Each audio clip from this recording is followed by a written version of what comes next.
سورۃ الزمر آیت 36۔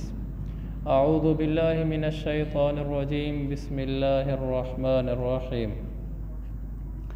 الیس اللہ بکاف عبدہ ویخوفونک بالذین من دونہ ومن یضلل اللہ فما لہ من ہاد ومن یہد اللہ فما لہ من مضل الیس اللہ بعزیز ذی انتقام۔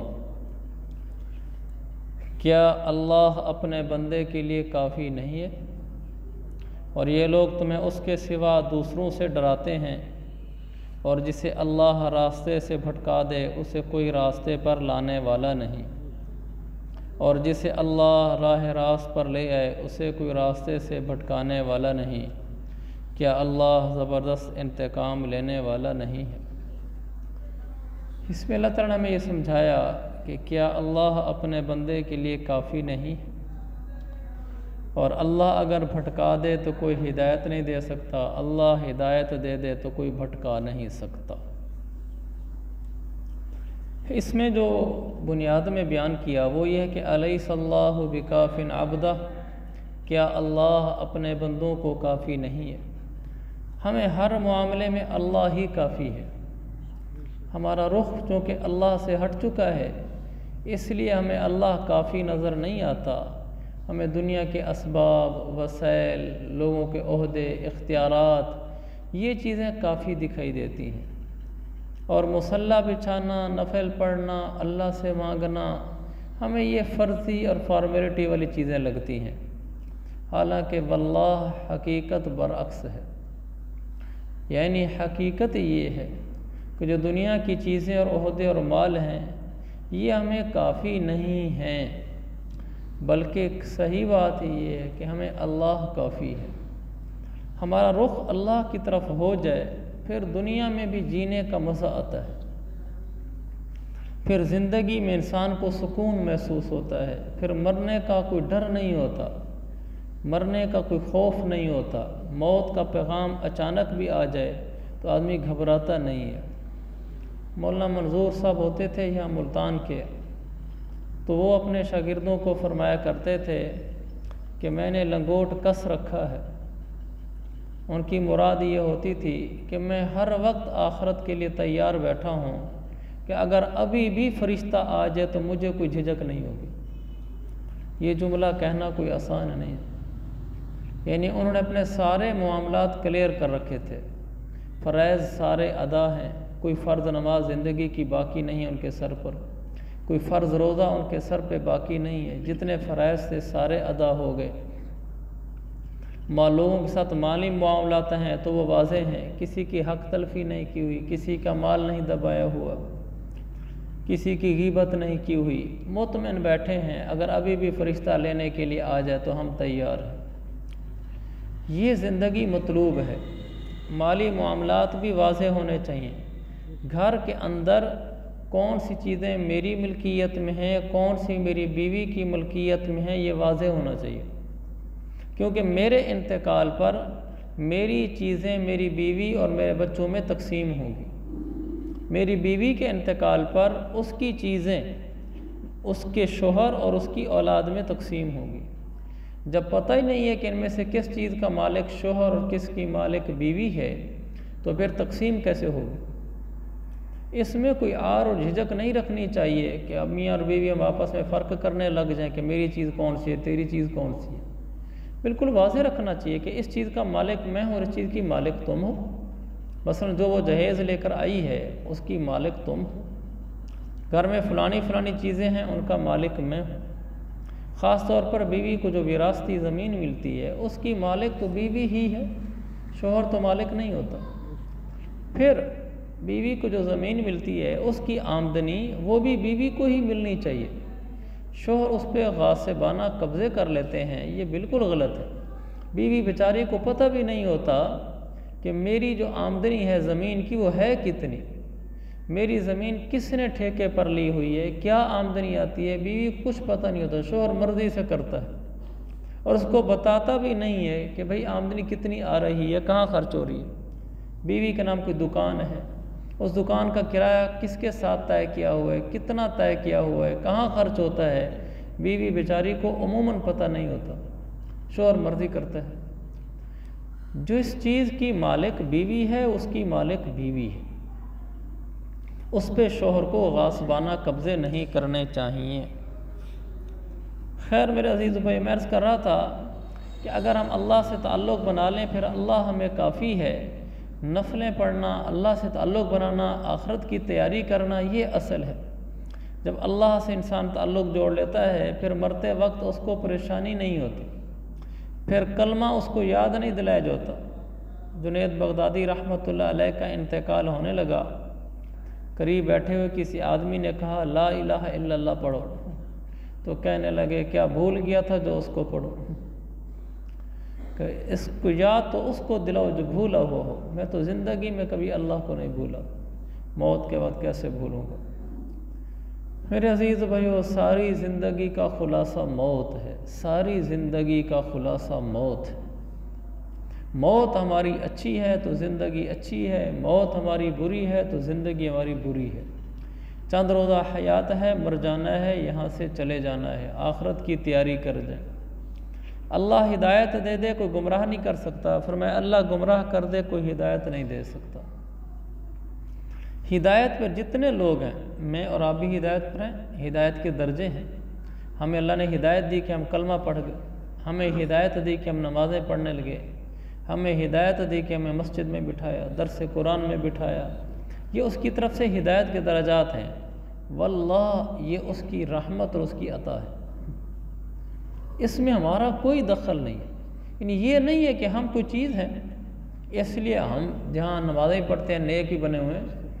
آدمی اگر 2 نفل بھی پڑھتا ہے تو اللہ کی توفیق سے ہوتا ہے، کوئی ایک روزہ بھی رکھتا ہے تو اللہ کی توفیق سے ہوتا ہے، اس میں انسان کا کوئی دخل نہیں ہے۔ تو اللہ ہدایت دے دے پھر کوئی بھٹکاتا نہیں ہے، اللہ بھٹکا دے کوئی ہدایت بھی نہیں دے سکتا۔ اللہ سے ڈرنا چاہیے، وہ ہدایت دے کر گمراہی دینا بھی جانتا ہے، گمراہ کر کے ہدایت دینا بھی جانتا ہے۔ ایسے واقعات تاریخ میں ہوئے کہ گمراہ تھے آخر میں ہدایت پا گئے، ہدایت یافتہ تھے آخر میں گمراہ ہو گئے۔ ساری زندگی موت تک ڈرتے رہنا چاہیے۔ آگے فرمایا وَلَئِن سَأَلْتَهُم مَّنْ خَلَقَ السَّمَاوَاتِ وَالْأَرْضَ لَيَقُولُنَّ اللَّهُ قُلْ أَفَرَأَيْتُم مَّا تَدْعُونَ مِن دُونِ اللَّهِ إِنْ أَرَادَنِيَ اللَّهُ بِضُرٍّ هَلْ هُنَّ كَاشِفَاتُ ضُرِّهِ أَوْ أَرَادَنِي بِرَحْمَةٍ هَلْ هُنَّ مُمْسِكَاتُ رَحْمَتِهِ قُلْ حَسْبِيَ اللَّهُ عَلَيْهِ يَتَوَكَّلُ الْمُتَوَكِّلُونَ۔ اور اگر تم ان سے پوچھو کہ آسمانوں کو اور زمین کو کس نے پیدا کیا، یعنی ان کافروں سے پوچھو تو وہ یہی کہیں گے کہ اللہ نے پیدا کیا۔ ان سے کہو کہ ذرا مجھے یہ بتاؤ کہ تم اللہ کو چھوڑ کر جن بتوں کو پکارتے ہو، اگر اللہ مجھے کوئی نقصان پہنچانے کا ارادہ کر لے تو کیا یہ اس کے پہنچائے ہوئے نقصان کو دور کر سکتے ہیں؟ یا اگر اللہ مجھ پر مہربانی فرمانا چاہے تو کیا یہ اس کی رحمت کو روک سکتے ہیں؟ کہو کہ میرے لیے اللہ ہی کافی ہے، بھروسہ رکھنے والے اسی پر بھروسہ رکھتے ہیں۔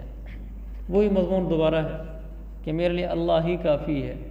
میں نے پہلے بھی عرض کیا کہ قرآن ایک بات کو بار بار دہراتا ہے، اس لیے میں بھی درس میں بعض مضامین بار بار بیان کرتا ہوں، قرآن اس کو بار بار بیان کرتا ہے تاکہ دل کی زمین انسان کی پختہ ہو جائے ایمانیات کے لحاظ سے۔ یہاں اللہ تعالیٰ فرما رہا ہے نفع نقصان کا مالک اللہ ہے، اللہ نقصان پہنچانا چاہے کوئی نفع نہیں پہنچا سکتا، اللہ نقصان پہنچانا چاہے کوئی نفع نہیں پہنچا سکتا، اور اللہ تعالیٰ سب انسانوں کے لیے کافی ہے۔ اگر آدمی نے کسی بھی بھروسہ رکھنا ہے تو صرف اللہ پر بھروسہ رکھے۔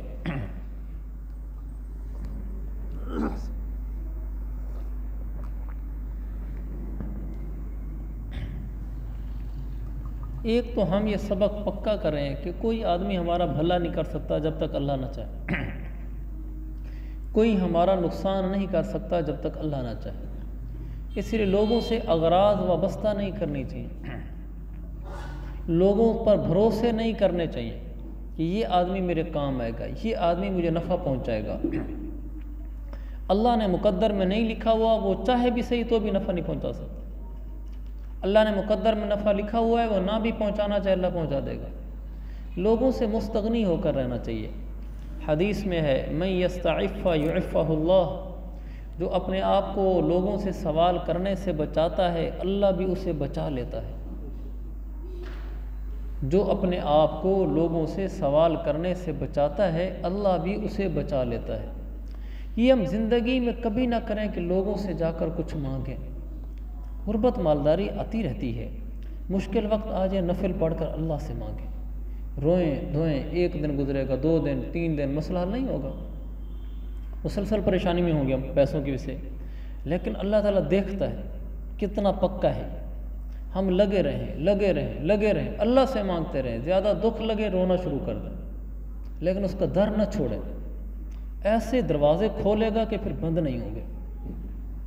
ہم بے صبرے ہیں، اللہ کو چھوڑ کر دوسروں کی طرف دوڑ پڑتے ہیں۔ ایسے ہی کوئی مسئلہ ہے پہلے اللہ کو پکاریں، پھر اسباب کے لیے کسی سے سفارش بھی کرا لیں۔ ہمارا رخ اللہ کی طرف ہو، بھروسہ اسی پر کرنا چاہیے، مانگنا اسی سے چاہیے۔ دوسری حدیث میں ہے من یستغنی یغنہ اللہ، جو آدمی اپنی نظریں لوگوں سے اٹھا لیتا ہے اللہ اس کی نظریں پھر لوگوں سے اٹھوا دیتا ہے۔ جو اپنی نظریں لوگوں سے اٹھا لیتا ہے اللہ پھر اس کی نظریں اٹھوا دیتا ہے، پھر اس کو لوگوں کا محتاج نہیں کرتا، پھر اللہ اس کے کام خود بناتا ہے، اللہ خود اس کو سنبھالتا ہے۔ لیکن دل کی سوئی اٹھے لوگوں سے، دوستی تعلق سب سے ہو لیکن دل کی سوئی اللہ کی طرف اٹکی ہوئی ہو کہ مسئلہ یہیں سے حل ہوگا، اللہ کے ہاتھ میں نفع نقصان ہے، کسی کے ہاتھ میں کچھ نہیں ہے۔ تو جب انسان اس طرح مستغنی ہو جاتا ہے لوگوں سے، اللہ کا ہو جاتا ہے، پھر اللہ اس کا ہو جاتا ہے۔ اس لیے فرمایا علیہ یتوکل المتوکلون، اللہ پر بھروسہ کرنا چاہیے۔ بھروسے کرنے کے درجات ہیں، یہ بھی اللہ پر بھروسہ ہے کہ انسان حرام روزی نہ کمائے، حلال کمائے، یہ اللہ پر بھروسہ کرتا ہے۔ جھوٹ بول کے زیادہ پیسے کما سکتا ہے لیکن یہ نہیں کماتا، یہ اللہ پر بھروسہ کرتا ہے، کوئی نہیں یار اللہ نے روزی لکھی تو اللہ دے دے گا، اللہ اس کو پھر دیتا ہے۔ یہ کسی کی جائیداد نہیں دباتا، کوئی نہیں یار اللہ نے اگر میرے مقدر میں روزی لکھی ہے تو اللہ پر بھروسہ ہے، اللہ مجھے دے دے گا، یہ اللہ پر بھروسہ کر رہا ہے۔ جو آدمی حلال روزی کماتا ہے یہ اللہ پر بھروسہ کرتا ہے، اور جو اللہ پر بھروسہ کرتا ہے اللہ اس کا ہو جاتا ہے۔ لوگ بہنوں کی جائیدادیں اس لیے نہیں دیتے کہ اگر ہم ان کی جائیدادیں ان کو دے دیں گے تو پھر ہماری روزی کم ہو جائے گی۔ اگر یہ اللہ پر بھروسہ کرتے اور ان کی جائیدادیں ان کو دے دیتے اور پھر کہتے کہ میں نے اللہ پہ بھروسہ کیا، میں نے کسی کا حق نہیں مارا، اللہ مجھے دے گا، پھر اللہ اس کو دیتا۔ ہم نے یہ راستے ہی بند کر رکھے ہیں جن راستوں سے روزیاں آتی ہیں۔ اللہ کے ساتھ جوڑ کر چلیں۔ انسان اللہ پر بھروسہ کرتے کرتے یہاں تک پہنچ جاتا ہے، حدیث میں آتا ہے لو انکم تتوکلون علی اللہ حق توکلہ، اگر تم ایسے اللہ پر توکل کرو جیسے توکل کرنے کا حق ہے، لرزقکم کما یرزق الطیر تغدو خماسا وتروح بطانا، اگر تم اللہ پر کامل بھروسہ کر لو تو پھر اللہ تمہیں ایسے روزی دے گا جیسے پرندوں کو دیتا ہے۔ فرمایا تغدو خماسا وتروح بطانا، پرندے صبح خالی پیٹ جاتے ہیں، سارا دن کچھ نہیں کماتے، شام کو بھرے ہوئے پیٹ آتے ہیں۔ اگر تم اللہ پر بھروسے کر کے روزیاں کماؤ اللہ ایسے تمہیں روزیاں دے گا۔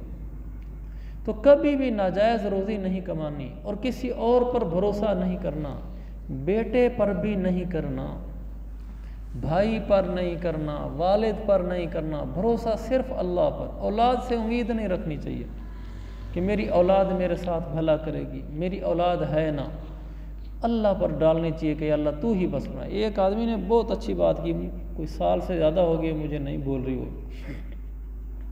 انہوں نے کہا شادی شدہ ہیں، بڑی عمر کے ہیں، نانے دادے ہیں، تو وہ کہنے لگے میں اپنی اولاد کو نہیں کہتا کہ تم مجھے یہ چیز لا کر دو یا مجھے اپنے پاس ٹھہراؤ۔ تو کسی نے ہم میں سے کہا جی آپ کو یہ تو اولاد کو، اگر آپ اولاد کو کہیں گے تو اولاد آپ کو اپنے پاس رکھے گی، آپ کو چیزیں بھی دے گی۔ انہوں نے کہا یہ اولاد کو سوچنا چاہیے، یہ اولاد کا کام ہے کہ وہ یہ سوچے کہ میں نے والد کو فلاں چیز لے کر دینی ہے اور والد کو اپنے پاس رکھنا ہے۔ کہا مجھے یہ نہیں سچتا کہ میں والد ہو کر اپنے بچے سے امید لگاؤں، ہم تو امید اللہ سے لگائیں گے۔ اس نے کہا ہم امید اللہ سے لگائیں گے اور بیٹوں سے نہیں لگائیں گے۔ بیٹے اپنا جو سوچنا ہے سوچیں، تو ہمیں کسی سے امید نہیں ہونی چاہیے۔ ایک تو میں گزارش کروں گا، اپنی زندگی میں کبھی بھی اپنی ساری جائیداد تقسیم نہ کریں، بوڑھے بھی ہو جائیں تو بھی نہ کریں۔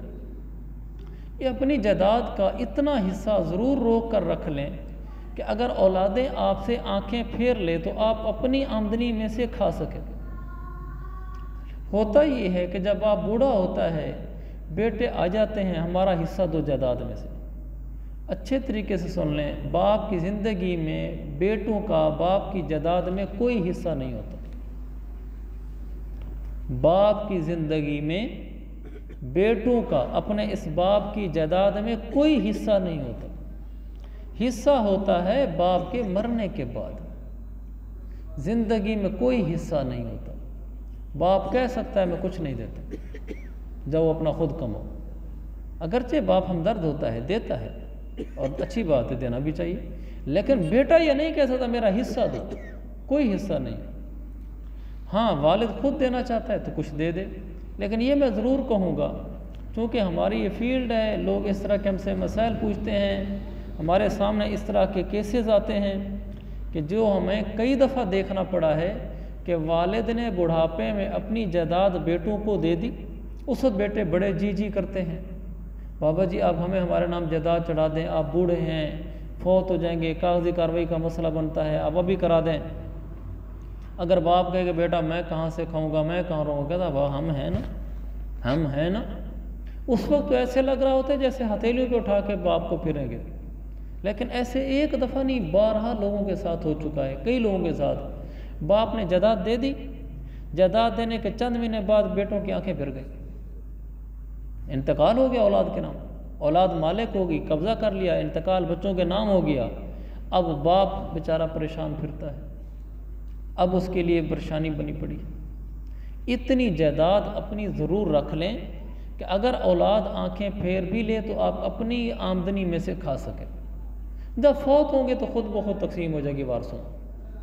لوگ کیا کہتے ہیں، نہیں میرے بیٹے ایسے نہیں ہیں، باقیوں کے بیٹے ایسے ہوتے ہوں گے لیکن میرے ایسے نہیں ہیں۔ جب جائیدادیں ان کے نام منتقل ہو جاتی ہیں تو یہ بیٹے بھی بدل جاتے ہیں، اللہ ماشاءاللہ کوئی بہت اچھے بھی ہوتے ہیں، سب کا ہم ایک ترازو میں نہیں تولتے، لیکن اکثر ایسے ہی ہوتا ہے جو میں نے آپ سے عرض کیا ہے۔ ہمیشہ لوگوں پر نظریں نہ رکھیں، اپنی بیوی کو بھی کہیں کہ تم نے بیٹوں پہ نظر نہیں رکھنی، تمہارے لیے میں ہوں، میں تمہیں کما کے کھلاؤں گا۔ یہ نہیں سوچنا چاہیے بڑے ہو جائیں گے ہمیں اولاد کھلائے گی۔ اللہ کے نبی کی حدیثوں میں ہے، اللہم اجعل رزقی، اے اللہ میرا رزق وسیع فرما، عند کبر سنی وانقطاع عمری، اے اللہ جب میری عمر میں بڑھاپے کا زمانہ ہے، میری عمر کا آخری حصہ ہو، میری روزی کو وسیع کرنا، کہ ہمیں بڑھاپے میں روزی کی ضرورت ہے، ابھی سے دعائیں مانگا کریں، ابھی ہم جوان ہیں، یا اللہ بڑھاپے میں میری روزی کو شادہ کرنا، مجھے کسی کا محتاج نہ کرنا۔ اللہ تعالی ہم سب کو دین کی سمجھ عطا فرمائے۔ کبھی کسی پر بھروسہ نہ کرنا بھی، اور جن لوگوں میں یہ بات ہوتی ہے نا کہ فلاں پولیس افیسر، فلاں سیاستدان، فلاں عہدیدار میرا تعلق والا ہے، اور یہ اس کے اوپر اپنی توجہ اٹکایا پھر رہا ہوتا ہے کہ ہمیں کیا مسئلہ ہے، ہمیں کیا مسئلہ ہے، اللہ اس کو یہیں پھنساتا ہے۔ ایک آدمی کہتا ہے نا میرے تو دوست ہیں بڑے ڈاکٹر ہیں، مجھے کیا ایشو ہے، بیماری آ گئی تو اللہ اسی کو بیمار کرے گا، اس کی اولاد کو، یہ ڈاکٹروں پر پھرے گا، دھکے کھائے گا، ڈاکٹر اس کے لیے سفارش کریں گے، خوش ہوتا پھرے گا، شکر ہے میرے دوست ڈاکٹر تھے۔ اگر یہ دل میں رکھتا ہی نہ تو اللہ بیماری نہ آنے دیتا، خود ہی اللہ نے اس کو پھنسایا۔ اور بعض دفعہ اللہ پھنسا دیتا ہے اور وہاں سے کام نہیں کرواتا، سیدھا کرنے کے لیے۔ آدمی سمجھتا ہے میرے دوست ڈاکٹر ہیں، میرے کام آئیں گے، عین وقت پر کام ہی نہیں آتا۔ آدمی کہتا ہے فلاں پولیس افیسر میرا دوست ہے، میرے کام آئے گا، وقت پر کام ہی نہیں آتا۔ کسی پر بھروسہ نہیں رکھنا چاہیے، بس ایک اللہ پر بھروسہ رکھنا چاہیے۔ اللہ تعالیٰ ہم سب کی سمجھ درست فرمائے۔